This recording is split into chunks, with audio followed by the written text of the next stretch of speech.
청주 오송읍에서 발생한 지하차도 참사를 보면서 3년 전 부산에서 발생한 초량 지하차도 사고를 떠올리신 분들 많았을 겁니다.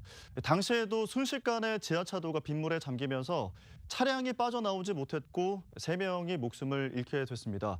사고 이후에 부산시의 재난 대응 무엇이 달라졌는지, 현재는 어떻게 대비하고 있는지 윤파란 기자와 직접 이야기를 나눠보겠습니다.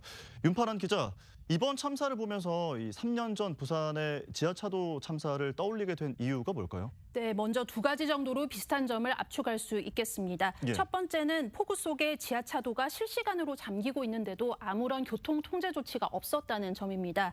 초량 지하차도 사고 당시를 돌아보면 저녁 8시에 호우경보가 발효됐고 예. 사고가 난 10시 20분까지 2시간 넘게 지났는데도 아무런 조치가 없었습니다.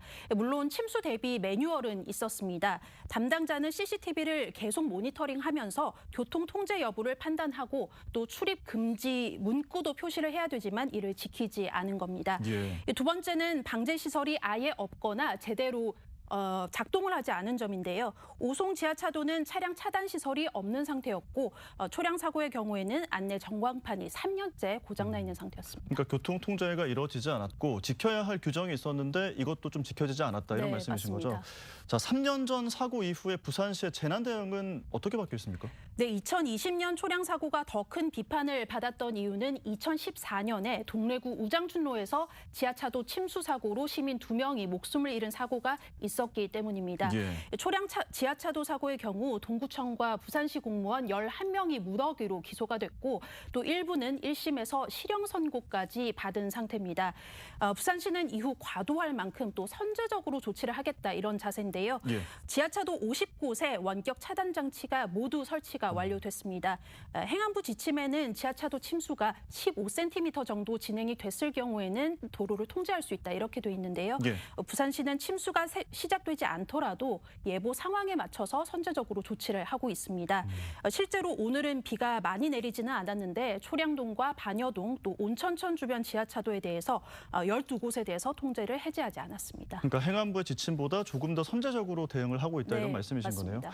자, 그런데 극한호우라는 새로운 표현이 등장할 만큼 올여름 단시간에 예상을 초월하는 많은 양의 비가 내리는 경우가 잦습니다.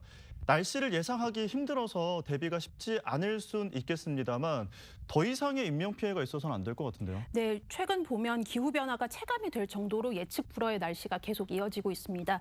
초량과 우장춘로 사고가 남긴 교훈으로 지하차도에 대한 대비는 강화가 됐다고 하더라도 예. 또 예상치 못한 곳에서 사고가 터지기도 하는데요. 지난주 사상구 학장천이 갑자기 불어나면서 산책로를 걷던 60대 시민이 실종되는 일이 있었습니다. 사고가 난 뒤 20분이 지나서야 산책로를 통제하면서 뒷북 조치 아니냐는 비판이 나왔는데요. 지금은 산책로 통제를 확대해서 하천 주변 29곳에 대해서 통제를 실시하고 있습니다. 이번 주에 비가 내리지 않더라도 비구름이 완전히 빠져나가기 전까지는 곳곳에서 통제가 이루어질 것으로 보입니다. 예. 네, 이제는 부산 시민분들도 불편보다는 안전이 먼저라는 인식에 공감을 해주고 계십니다. 정부, 부산시 모두 만일의 사태에 대비해서 현장 점검을 더욱 강화해 더 이상의 인명피해가 있어서는 안 될 겁니다.